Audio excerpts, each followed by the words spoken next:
चले मैं अब स्टार्ट करने लगा हूँ, मेरे ख्याल में मैक्सिमम पहुंचे हैं। टुन टुन, एक तो ये टुन टुन ऐसी है ना, जैसे वो बंदा आईसीयू में पड़ा हो ना, अल्लाह माफी दे, तो साथ इधर टुन टुन होती है, उधर से मेरे दिल की धड़कन बंद हो जाती है, ऐसे लगता है आईसीयू में पड़ा हुआ हूँ। चलें जी, गपशप भी हो गई, अब हम पढ़ते हैं। मैं कल वाली बात रिवाइज नहीं करूंगा। हमने कल ये देखा था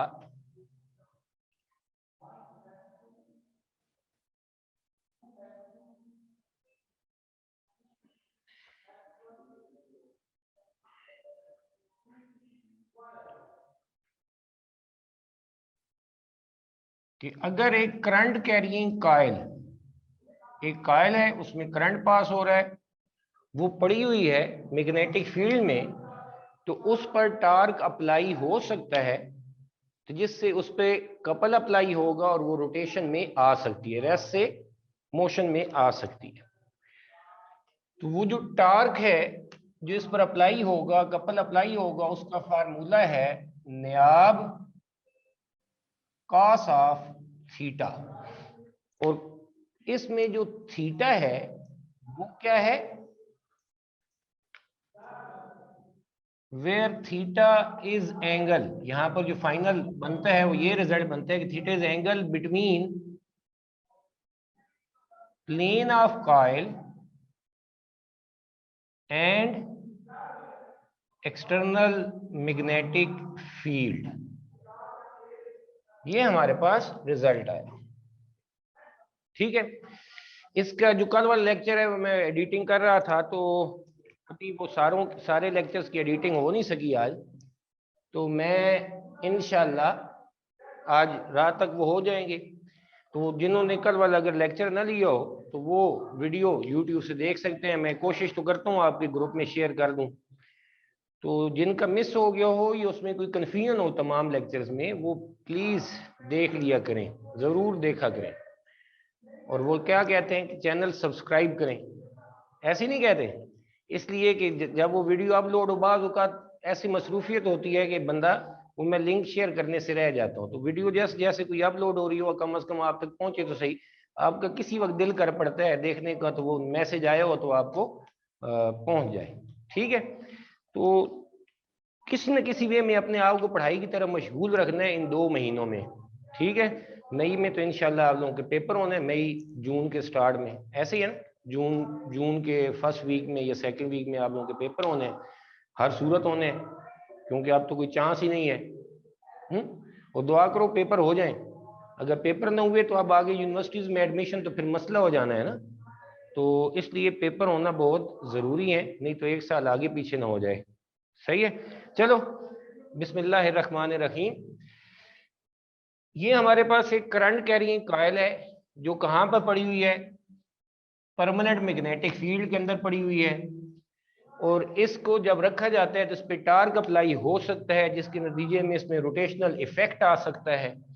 और वो टार्क का क्या फार्मूला है, NIAB cos ऑफ थीटा, न्याब cos of theta, where theta is angle between plane of the coil and magnetic field. इसमें छोटी सी एक बात रह गई थी जो एक अहम शार्प क्वेश्चन भी है, कि किस कंडीशन में एक करंट कैरिंग कॉइल अगर मैग्नेटिक फील्ड में पड़ी हो तो उस पर मैक्सिमम टार्क अप्लाई होता है या टार्क अप्लाई नहीं होता।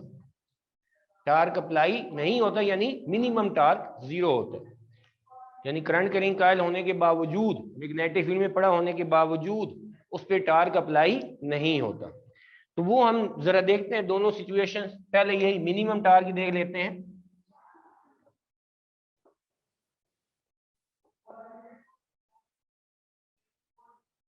देखिए ये कॉइल है, इसका एरिया भी है, इसमें करंट भी पास हो रहा है, मैग्नेटिक फील्ड में भी पड़ी है, तो ये सारी चीजें उसके अंदर है। उसकी कुछ टर्न्स होंगी, करंट भी पास हो रहा है, एरिया ऑफ द कॉइल भी है और मैग्नेटिक फील्ड भी है। लेकिन अगर cos थीटा की वैल्यू 0 हो जाए तो करंट कैरिंग कॉइल होने के बावजूद इस पर कोई टार्क अप्लाई नहीं हो। तो cos थीटा की वैल्यू 0 कब होती है, जब थीटा 90 डिग्री हो, cos 90 0। cos 90 0 है, तो इसका मतलब थीटा 90 है। थीटा 90 क्या कब होता है? If theta is equal to 90 degree. Theta 90 degree होने का क्या मतलब है कि कॉइल जो है, कॉइल की जो प्लेन है, plane of coil is placed perpendicular to field, magnetic field.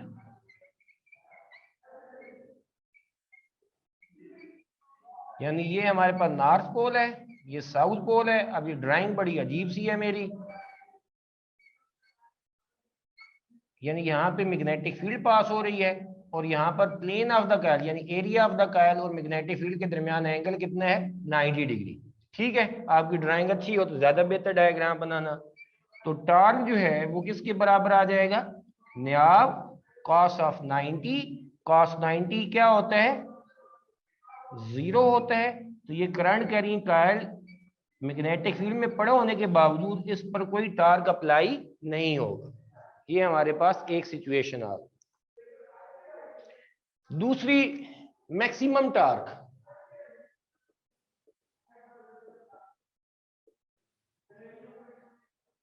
अब यही कॉइल जिस पर कोई टॉर्क अप्लाई नहीं हो रहा, यानी उसकी नंबर ऑफ टर्न्स भी वही है, करंट भी उतना ही है, एरिया ऑफ द कॉइल भी वही है, मैग्नेटिक फील्ड भी वही है, लेकिन इस करंट कैरिंग कॉइल जिस पर इस कंडीशन में कोई टॉर्क अप्लाई नहीं हो रहा, तो हमारे पास cos थीटा की वैल्यू जब मैक्सिमम होगी तो इस पर टॉर्क भी क्या हो जाएगा? मैक्सिमम होगा। और cos की मैक्सिमम वैल्यू कितनी होती है? 1 होती है, और उस वक्त होती है जब थीटा 0 हो। तो हम ये कह देते हैं कि if theta is equal to 0 degree. 0 degree का क्या मतलब है? यानी plane of coil and magnetic field are parallel to each other. यानी ये जैसे पड़ी हुई है, अब नीचे कॉइल कॉइल है, ऐसे कॉइल है, मैग्नेटिक फील्ड इसके पैरेलल है, ये दोनों एक दूसरे के पैरेलल हैं। तो इस सूरत हाल में हमारे पास टॉर्क क्या हो जाएगा? मैक्सिमम हो जाएगा, और वो किसके बराबर है? cos ऑफ 0 यहां पर आ जाएगा, थीटा की जगह पर 0 पुट कर दिया, cos 0 मैक्सिमम 1 होता है। तो this is the maximum torque acting on the coil. जी मेरा सोना, किसी का कोई सवाल यहां तक? अब जिन्होंने लेट ज्वाइन किया उनके लिए मैं दोबारा बताता हूं। आई नेट का फिर क्या मुसीबत आ गई।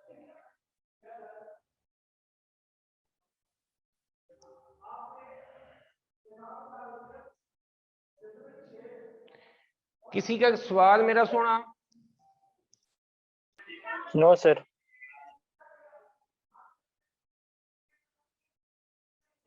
और ये पूरा क्वेश्चन लॉन्ग क्वेश्चन भी बनता है कि why torque is applied on the current carrying coil, drive it's formula, under what condition torque acting on the coil is maximum and minimum. लेकिन इस लॉन्ग क्वेश्चन के मुकाबले, दोनों ही अहम है, लेकिन लॉन्ग क्वेश्चन के मुकाबले में ज्यादा अहम ये शॉर्ट क्वेश्चन बनता है कि under what condition torque acting on the current carrying coil is minimum and maximum. ठीक है, ये अक्सर आता भी रहता है। तो जिन्होंने अभी लेट ज्वाइन किया है उनके लिए मैं दोबारा बता देता हूं कि अगर हमारे पास ये दीवार नॉर्थ पोल है, ये साउथ पोल है, और प्लेन ऑफ द कॉइल ऐसे पड़ा हुआ है, तो अब उसमें मैग्नेटिक फील्ड उसमें से कैसे पास हो रही है? प्लेन ऑफ कॉइल के मैग्नेटिक फील्ड परपेंडिकुलर है, तो प्लेन ऑफ कॉइल और मैग्नेटिक फील्ड के दरमियान एंगल 90 डिग्री आ जाएगा। जब एंगल 90 डिग्री आ गया तो cos थीटा, थीटा की जगह पर यहां पर हमने क्या पुट किया? 90 डिग्री, cos 90 0 हो जाएगा, तो टार्क भी 0 हो जाएगा, और ये मिनिमम टार्क है। यानी current carrying coil magnetic field में पड़ा होने के बावजूद उस पर कोई टार्क अप्लाई नहीं होगा। दूसरा, टार्क मैक्सिमम कब होगा? जब ये मैग्नेटिक फील्ड नॉर्थ से साउथ पोल ऐसे जा रही है, और ये प्लेन ऑफ द कॉइल है, और ये एक दूसरे के क्या है? मैग्नेटिक फील्ड और प्लेन ऑफ द कॉइल एक दूसरे के पैरेलल है। तो इस सूरत हाल में जो टार्क है वो क्या हो जाएगा? थीटा क्या हो जाएगा? 0 हो जाएगा, और टार्क क्या हो जाएगा? मैक्सिमम cos ऑफ 0, cos 0 1 होता है, ये cos की मैक्सिमम वैल्यू है, तो टार्क क्या हो जाएगा? मैक्सिमम। और मैक्सिमम टार्क का फार्मूला आप लोगों ने याद रखना है, किसके बराबर है? न्याब के बराबर है, NIAB के प्रोडक्ट के बराबर है। ठीक हो गया जी। चलें जी, उम्मीद है आप लोगों ने इतनी देर में कुछ ना कुछ लिख भी लिया होगा।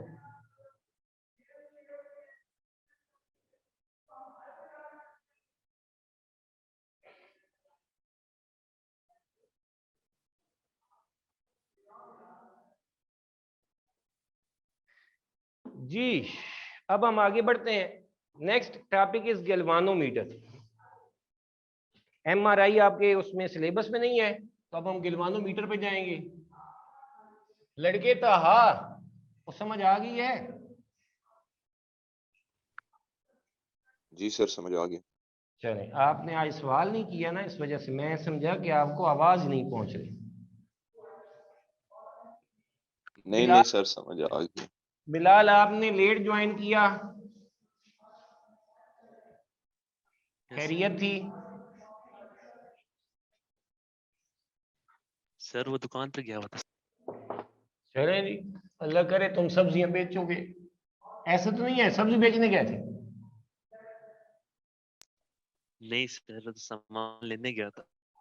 अच्छा, सब्जी ही लेने गए थे?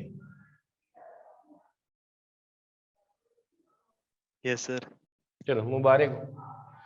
चले, मजाक कर रहा था जी। अल्लाह ताला आपको हमेशा बहुत बड़ी तरक्कियां दे। सब्जी भी बेचो तो ठेकेदार बनो, पूरे पाकिस्तान में बेचो। हाँ, बहुत बड़ा तेरा कारोबार। बस आमीन। डॉक्टर बन के दिल गुर्दे नहीं बेचने, इंसानों के अंदर की चीजें नहीं बेचनी, वो ठीक करनी है, सेहत याब करना है लोगों को। ये ना हो दिल गुर्दों का कारोबार शुरू कर दो। ठीक है, पॉजिटिव रहना है, मेहनत से। Okay sir. गैल्वानोमीटर क्या है? It is a device which is used to detect current। ये करंट मेजरिंग डिवाइस नहीं है, ये करंट डिटेक्शन डिवाइस है। इसलिए इसमें हम एक लफ्ज ऐड कर देते हैं, it is a sensitive device. क्योंकि डिटेक्शन जो होती है वो मामूली से मामूली चीज की होती है। ठीक है, तो गैल्वानोमीटर को बहुत सेंसिटिव होना चाहिए। तो अगर नैनो एम्पेयर का पीको एम्पेयर में भी अगर किसी सर्किट में से करंट पास हो, तो ये हमें डिटेक्ट करके बताए, इसकी नीडल जो है वो डिफ्लेक्ट होकर हमें बताए कि हाँ वाकई यहां पर करंट है, चाहे जितना भी कम है। तो it is a sensitive device which is used to detect the current. अब इसका प्रिंसिपल क्या है जो हमने अभी पढ़ा है, पिछला topic, that is its principle. वो क्या प्रिंसिपल है? वो ये है कि when current carrying coil is placed in a magnetic field, torque can be applied, या टॉर्क इज, या से में का लफ्ज होना चाहिए क्योंकि एक कंडीशन में नहीं भी अप्लाई होता, torque is applied on it. और उसका फार्मूला क्या है? NIAB cos of theta. ये हमारे पास का प्रिंसिपल है। तो इसके प्रिंसिपल को जब हमने लिखा तो साथ ही हमारे जहन में इसकी थोड़ी सी शक्ल बननी चाहिए कि इसका मतलब है इसके अंदर कायल होगी, उसमें करंट पास करवाना होगा, और कायल कहाँ पे पड़ी होगी? मैग्नेटिक फील्ड के अंदर। तो तभी हमारे पास हम उसके प्रिंसिपल पर पूरा उतर सकेंगे। फिर इसकी कंस्ट्रक्शन है,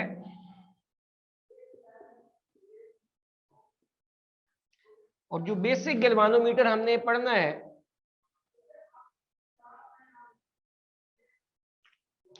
टेक्स्ट बुक, जो बेसिक गैल्वानोमीटर है, इसका नाम यहाँ पर जो मेरे सामने है, आप जरा टेक्स्ट बुक से जरा बताइएगा। इसे हम कहते हैं मूविंग टाइप का, मूविंग कॉइल टाइप गैल्वानोमीटर कह रहे हैं। और टेक्स्ट बुक से जरा देख के मुझे बताइएगा इसका, मुझे लगता है नाम जरा इधर इनकरेक्ट नहीं है, अर्सोनवल गैल्वानोमीटर नहीं, उसको छोड़ है। ठीक है जी, वो तो ये आप लोग जरा देखिएगा। अब इसकी जो कंस्ट्रक्शन है मैं सिर्फ जुबानी बताऊंगा, बाकी आप लोग जो हैं इसे फिर खुद से लिखेंगे, देखेंगे, सिर्फ इधर देखेंगे, सिर्फ इधर देखें। यहां पर हमारे पास एक आयरन कोर होती है, गौर से इधर देखना यार, दिस इज आयरन कोर। इसका फायदा क्या है पता चल जाएगा हमें। इस आयरन कोर के ऊपर ऐसे एक एल्यूमिनियम का फ्रेम होता है, रेक्टेंगुलर एल्यूमिनियम फ्रेम, और इस तरह से होता है, थोड़ी सी उसकी विड्थ होगी, जिसके ऊपर हम वायर को ऐसे वाइंड कर सके, यानी it has number of turns, ढेर सारी टर्न्स होंगी और इंसुलेटेड वायर होगी।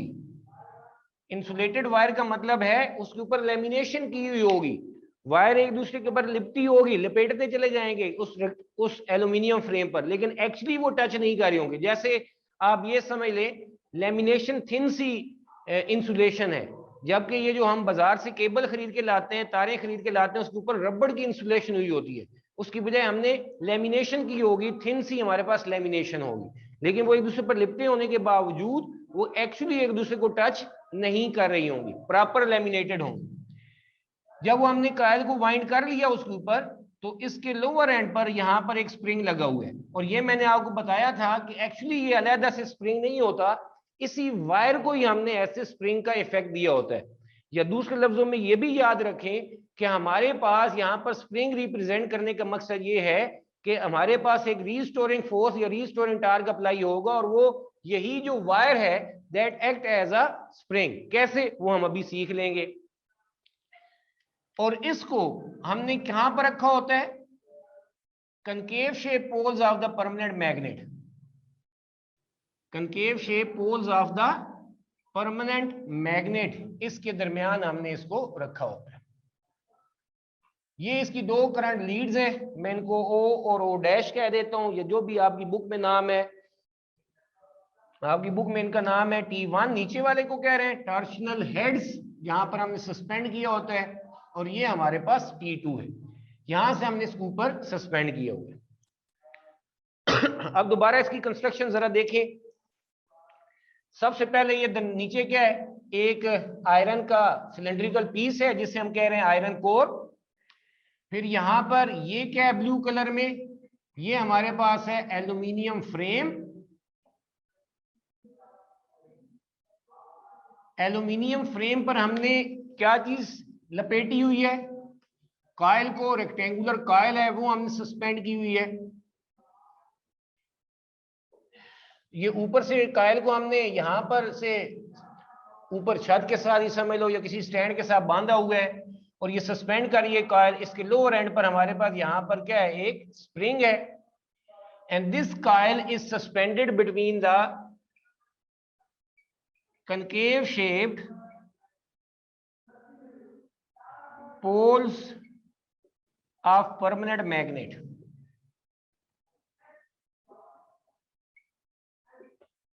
ठीक है जी, ये हमारे पास इसकी कंस्ट्रक्शन है। अब इसकी इंग्लिश खुद बना लो।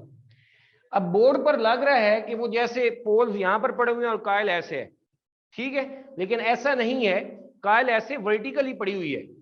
ठीक होगा, एक पोल इस साइड पर है, एक नॉर्थ पोल इस साइड पर है, और साउथ पोल हमारे पास इस तरफ है, और इन दोनों के दरमियान हमारे पास ये कॉइल वर्टिकली सस्पेंडेड है। ठीक है, ये जो हमारे पास है कनकेव शेप्ड पोल्स, पोल वाला मैग्नेट, इसकी जो मैग्नेटिक फील्ड होती है वो कहलाती है रेडियल मैग्नेटिक फील्ड।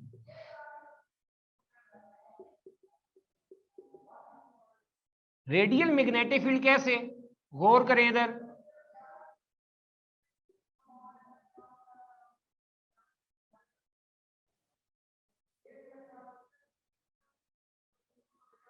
इधर नॉर्थ पोल है, इधर साउथ पोल है, और नॉर्थ से साउथ पोल इसकी मैग्नेटिक फील्ड ऐसे है। इधर ये नॉर्थ से साउथ सेंटर में स्ट्रेट होगी, यहां से अगर मैं बनाऊं तो ये मैग्नेटिक फील्ड ऐसे आएगी, नॉर्थ से साउथ। अब ये याद रखना, इधर भी हमारे पास वो ऐसे जाके फिर ऐसे आएगी। आप लोगों ने याद रखना है कि कोई भी फील्ड लाइंस हो वो कभी भी एक दूसरे को इंटरसेक्ट नहीं करती, चाहे चार्ज की इलेक्ट्रिक फील्ड लाइंस हो, चाहे हमारे पास मैग्नेट की मैग्नेटिक फील्ड लाइंस हो, या अर्थ की ग्रेविटेशनल फील्ड लाइंस हो, ये कभी भी एक दूसरे को इंटरसेक्ट नहीं करती। ठीक है, तो यहां से ये ऐसे आएगा। अब इस मैग्नेटिक फील्ड को हम क्या कहते हैं? रेडियल मैग्नेटिक फील्ड कहते हैं। ऐसी जो मैग्नेटिक फील्ड उसे हम क्या कहते हैं? रेडियल मैग्नेटिक फील्ड कहते हैं। इस रेडियल मैग्नेटिक फील्ड की एक खास बात है, गौर करना। आप ऊपर से देख रहे हैं, ठीक है, कायल यहां पर ऐसे पड़ी हुई है, तो जब मैं ऐसी कायल को देख रहा हूं तो मुझे सिर्फ इसकी थिकनेस, ये विड्थ नजर आ रही है, थिन सी इसकी विड्थ नजर आ रही है।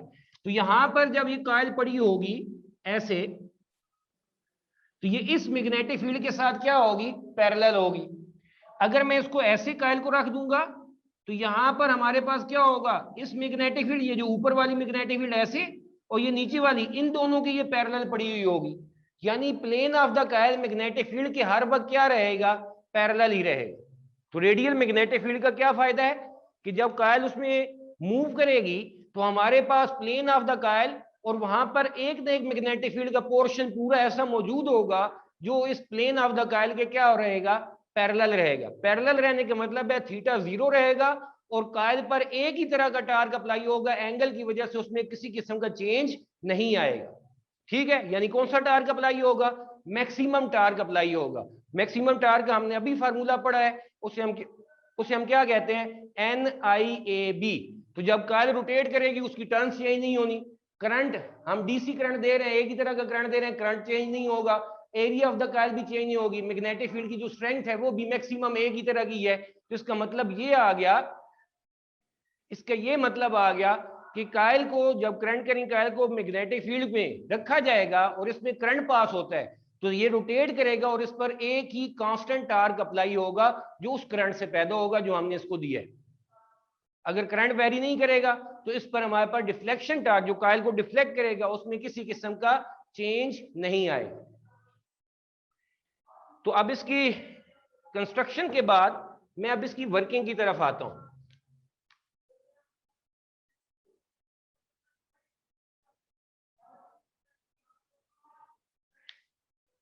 क्या होता है जी, इधर देखें, ये T1 और T2, इनको हम पकड़ के, या हमारे पास जो भी सर्किट है उससे दो वायर्स हम यहां पर अटैच करेंगे, जिससे हमारे पास एक तरफ से करंट इन होगा और दूसरी तरफ से क्या होगा? आउट होगा। और ये कायल, अगर सर्किट में करंट हुआ तो इस कायल में भी करंट पास करेगा। तो हम क्या कहते हैं कि when current is passed through कायल, torque X on it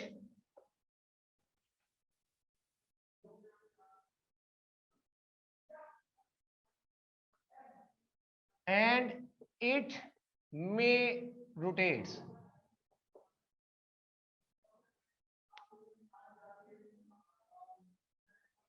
या it rotates।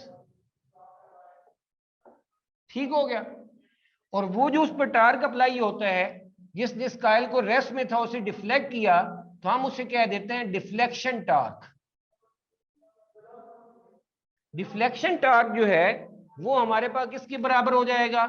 टा is equal to NIAB cos of theta. Clear होगी बात? तो हमारे पास यहां पर जो थीटा है, वेयर थीटा कितना है? इसमें 0 है। किसकी वजह से? ड्यू टू, अभी जो मैंने आप लोगों को समझाया, due to radial magnetic field. Magnetic field के रेडियल होने की वजह से, क्योंकि इसकी वजह से जो प्लेन ऑफ द कायल है वो मैग्नेटिक फील्ड के पैरेलल ही रहता है। जब थीटा मैं यहां पर 0 पुट कर दूंगा तो डिफ्लेक्शन कपल जो है वो हमारे पास कितना आ गया? That is equal to NIAB, maximum deflection couple apply हो। तो अगर ये हमारे पास डायरेक्ट करंट है जिसकी वैल्यू चेंज नहीं हो रही इस कायल के अंदर जो पास कर रहा है, तो उसकी नंबर ऑफ टर्न्स भी फिक्स है, एरिया ऑफ द कायल भी फिक्स है, मैग्नेटिक फील्ड भी परमानेंट मैग्नेट की और कांस्टेंट है, जिसका मतलब है टार्क उस पर एक मैक्सिमम, एक फिक्स वैल्यू का ही अप्लाई होगा। मसलन टार्क अप्लाई हो रहा है 10 न्यूटन मीटर। टार्क कितना अप्लाई हो रहा है? 10 न्यूटन मीटर।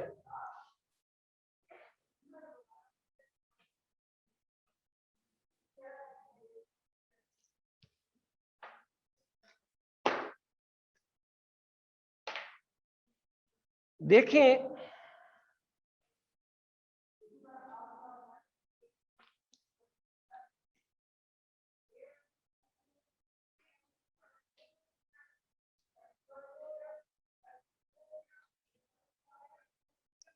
अगर मैं इसके साथ यहां पर कोई चीज लपेट दूं, खराब तो होना है इन्होंने, लेकिन गुजारा करते हैं। ये जरा देखिए, ये हमारे पास, ये मैंने डस्टर को बांध दिया है, सामने वायर्स पड़ी थी। अब इस डस्टर को मैं रोटेट करता हूं, ऐसे से एक टार्क अप्लाई करता हूं। अभी ये रेस्ट में है, इस पे डिफ्लेक्शन टार्क अप्लाई किया तो ये रोटेट, अब देखो वापस भी आया। ठीक है, अगर मेरे पास कोई बड़ी चीज होती है उसे मैं रोटेट करता तो आप महसूस करते कि जैसे मैं इसको एक पहले टार्क देता हूं, पहले इसकी स्पीड ज्यादा होती है, लेकिन जैसे ही ये हमारे पास क्या करता है, ये आगे मूव करता है, ज्यादा मूव करता है, तो इसकी स्पीड कम होती चली जाती है। ठीक है, और फिर एक लम्हे के लिए रुकता है और रुकने के बाद ये वापस अनट्विस्ट होता है। तो इसका क्या मतलब है कि जब मैं इसको ऐसे रोटेट करता हूं तो ये ऊपर से वायर ऐसे ट्विस्ट होती हैं, वायर ट्विस्ट होके they behave like a spring, और इस पर एक रीस्टोरिंग टार्क अप्लाई करते हैं, जिसके नतीजे में एक पॉइंट पर जाकर ये क्या करता है, रुकता है, रुकने के बाद वापस अनट्विस्ट हो जाता है। लेकिन क्या रीस्टोरिंग टार्क फौरन उसी वक्त अप्लाई हो रहा होगा, सिर्फ जहां पर रुकता है वहां पर अप्लाई हो रहा होगा? नहीं, जैसे कायल मैं इस पे टार्क अप्लाई करता हूं तो ये क्या होता है, स्लो होता है, और इसको आहिस्ता आहिस्ता इसके टार्क को काउंटर करता है जिसने इसको डिफ्लेक्ट किया। एक पॉइंट पर जाकर जो रीस्टोरिंग टार्क है, उस डिफ्लेक्शन टार्क जो मैंने डिफ्लेक्ट किया है उसके साथ बराबर हो जाता है, तो दोनों टार्क एक दूसरे को कैंसिल कर देते हैं और कायल किस स्टेट में आ जाती है, रेस्ट में आ जाती है। तो मैं क्या कह रहा हूं, मैं इस बात को अगर वर्ड्स में लिखूं तो मैं ऐसे लिखूंगा,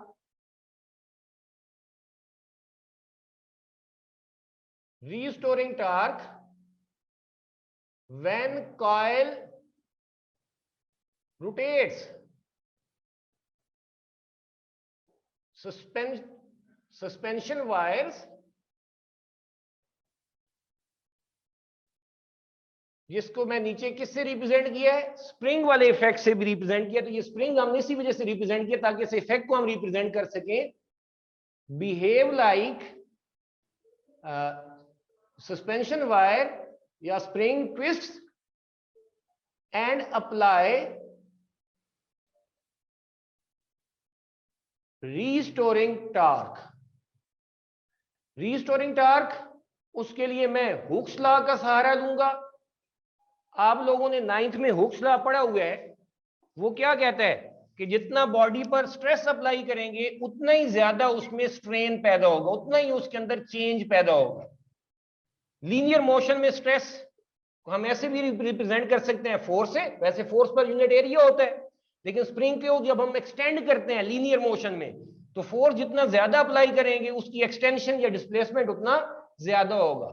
लेकिन जब एंगुलर मोशन होती है तो फिर फोर्स की जगह पर आ जाता है टार्क और लीनियर डिस्प्लेसमेंट की जगह पर आ जाता है एंगल थीटा, ट्विस्टिंग एंगल, कि हम उसको कितना कायल को डिफ्लेक्ट कर रहे हैं। तो हमारे पास फ्रॉम हुक्स लॉ जो टार्क है वो किसके बराबर आ जाएगा, ये कौन सा टार्क है, रीस्टोरिंग टार्क, जो कायल को ट्विस्ट होने से रोक रहा है, इनर्शियल इफेक्ट पैदा कर रहा है, वो किसके डायरेक्टली प्रोपोर्शनल है, एंगल के। जितना एंगल बढ़ता जाएगा उतना रीस्टोरिंग टार्क बढ़ता जाएगा। रीस्टोरिंग टार्क बढ़ने का मतलब ये है कि वो हमारे अप्लाई टार्क को उतना ज्यादा अपोज कर रहा है, तब भी हमारे पास कायल स्लो होती चली जाती है क्योंकि नेट टार्क हमारे पास कम होता चला जाता है। ठीक हो गया जी। तो torque is directly proportional to theta. Proportionality sign को इक्वल में चेंज करें तो यहाँ पर सी कांस्टेंट ऑफ प्रोपोर्शनैलिटी आ जाता है। यहाँ पर इस केस में क्या बनती है equation, F is equal to K x, K spring constant था, यहाँ पर भी सी स्प्रिंग कांस्टेंट है, लेकिन इससे हम क्या कहते हैं, P is constant of proportionality and it is called torsional couple. इसे हम क्या कहते हैं, टॉर्शनल कपल कहते हैं। टाइम बचा तो इस पे मैं बात करता हूं थोड़ी सी और। सर ये टॉर्क वाला जरा दोबारा बता दें, समझ नहीं आई। चले जरा ये बताओ, कभी तुमने बच्चों के जो झूला होता है उस पे बैठे हो, जल्दी जल्दी बताना है। वो जो स्विंग होता है, बैठा हूँ उसमें एक बैठा हूँ। बच्चे सीधे सीधे ऐसे मूव कर रहे होते हैं, ठीक है। लेकिन जी कुछ जी। बच्चे जो होते हैं, स्पेशली मैंने देखा छोटी जो लड़कियां होती हैं, तो वो क्या करिए, छोटे छोटे बच्चे जो होते हैं वो उसको ऐसे रोटेट करते हैं, वो अपने पांव से ऐसे गोल घुमा जी रहे हैं, या दूसरे बच्चे उसको ऐसे गोल रोटेट करते रहते हैं, जिससे ऊपर से उनकी रस्सी क्या होती है, ऐसे लिपटी जी जी। चली जाती है। ऐसे है या नहीं है? है। यानी लेकिन सर एंड में तो इधर ऐसा, चुप कर इधर जाए, ऐसा होता है ना कि हाँ। चुप कर जाए, चुप कर जाए, एक मिनट। अब जब ये ऐसे रोटेट होता जाएगा तो यहाँ पर ऐसे दोनों टर्न्स जो है एक दूसरे के तो वैसे आ जाएगी। तो जैसे ही वो फोर्स लगाना बाहर से बंद करते हैं तो वो क्या होता है, वो अनट्विस्ट होती है। ये पहला कंसेप्ट आ गया, ठीक है। उम्मीद है सारों को ऐसे ही समझ आ रही होगी। अब जरा ये देखें कि अब कभी आपने खुद अगर ऐसा घुमाया है, किसी बच्चे को ऐसे ट्विस्ट किया है, या ऐसी किसी चीज को, जैसे मैं इस वायर को रोटेट कर रहा था, तो आपने ये महसूस किया होगा कि शुरू में तो आसानी से रोटेट वो ट्विस्ट होती जाएगी, लेकिन बाद में क्या होता है, जब जितना टर्न्स हम ज्यादा देते हैं, एंगल ज्यादा करते चले जाते हैं, हमें उसको मजीद ट्विस्ट करने के लिए अपना टार्क भी क्या करना पड़ता है, ज्यादा लगाना पड़ता है, क्योंकि आगे से जो रीस्टोरिंग टार्क है वो भी हमारे पास बढ़ता चला जाता है। ठीक हो गया। तो सेम यहां पर भी जब मैं इस पर ट्विस्ट अप्लाई करता हूं तो शुरू में ये बहुत फास्ट होता है लेकिन फिर स्लो होता है। अभी ये आखिरी लम्हे पे जरा ऑब्जर्व करना, शुरू में ये फास्ट होता है लेकिन फिर आखिर पर स्लो होता है। लो वो भी टूट गया। बात समझ में आ रही है? तो होता क्या है, होता क्या है कि जैसे सही ये सही। ट्विस्ट होता है तो साथ ही जो ट्विस्ट किस वजह से हुआ, करंट पास हुआ, कायल पे टार्क अप्लाई और उसने ट्विस्ट होना शुरू कर दिया इस टर्न ने, इस कायल ने। ऊपर से जो वायर्स हैं इसके ट्विस्ट होने के साथ ही फौरन उन्होंने रीस्टोरिंग टार्क अप्लाई करना शुरू कर दिया। अभी कायल हल्का सा डिफ्लेक्ट होगी, एंगल कम होगा तो रीस्टोरिंग टार्क भी क्या होगा, कम होगा। तो हमारा टार्क था अगर 10, तो अभी अपोजिंग टार्क आया 1, तो नेट टार्क हुआ 9, उसकी वजह से वो मजीद रोटेट करती। लेकिन एंगल बढ़ता चला जाएगा तो रीस्टोरिंग टार्क भी बढ़ता जाएगा। 10 में से फिर रीस्टोरिंग टार्क बढ़ के 5 हो गया, नेट 5 रह गया। अब नेट टार्क हमारे पास कम है लेकिन अभी भी है, वो और रोटेट करेगा लेकिन स्लो होता जाएगा। एक पॉइंट ऐसा आएगा कि हमारा डिफ्लेक्शन टार्क करंट की वाला 10 न्यूटन मीटर था, तो यहां पर रीस्टोरिंग टार्क भी 10 न्यूटन मीटर आता है। दोनों अपोजिट होंगे, नेट टार्क क्या हो जाएगा, 0 हो जाएगा, जिसके नतीजे में कायल एक लम्हे के लिए रुक जाएगी। हम वहीं तक देखेंगे, उसके बाद हमारा अब तो टार्क सर, अप्लाई नहीं हो रहा जी। सर ये दूसरी, तभी होगा ना जब हम करंट देना खत्म करेंगे, तभी रिस्टोर होगा ना ये। बिल्कुल। लेकिन करंट की वैल्यू क्या चेंज हो रही है? नहीं, हमने क्या कहा है, कौन डायरेक्ट सा करंट करंट दे रहे है, हैं। डायरेक्ट करंट है। जब करंट की वैल्यू कांस्टेंट होगी तो टार्क की वैल्यू भी क्या होगी,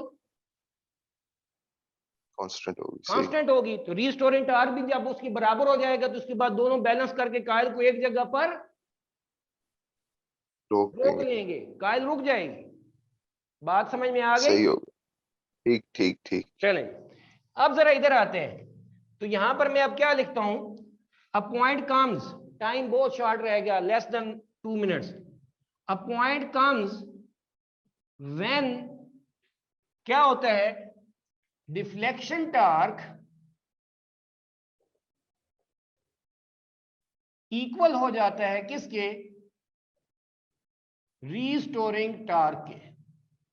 डिफ्लेक्शन टार्क है NIAB और रीस्टोरिंग टार्क है C थीटा। तो यहां से करंट किसके बराबर आ जाएगा, C ओवर NA और B इधर आके डिवाइड हो जाएंगे into theta. Since C torsional couple of the spring constant, number of turns coil की, area of the coil of magnetic field ये भी कांस्टेंट है, तो इसको हम लिख देते हैं कांस्टेंट। तो यहां से करंट किसके बराबर आ गया, I is equal to constant into theta. तो यहां से ये बात साबित हो जाती है कि current is directly proportional to deflection angle of the coil. Current in the coil of galvanometer is directly proportional to deflection angle of the coil. इसका मतलब है अगर डिफ्लेक्शन एंगल हम मेजर कर लें तो हम करंट भी मेजर कर सकते हैं। जो कॉइल डिफ्लेक्ट करेगी तो इसका मतलब है उसमें करंट पास हो रहा है। यहीं से इंशाल्लाह हम कल आगे पढ़ेंगे। आप लोग एम मीटर और वोल्ट मीटर ये दो टॉपिक रीड करके आइएगा ताकि मुझे जल्दी से समझाने में आसानी हो जाए। मैं ये चाहता हूँ कल हम ये दोनों बातें मुकम्मल कर लें। Thank you so much. Allah Hafiz.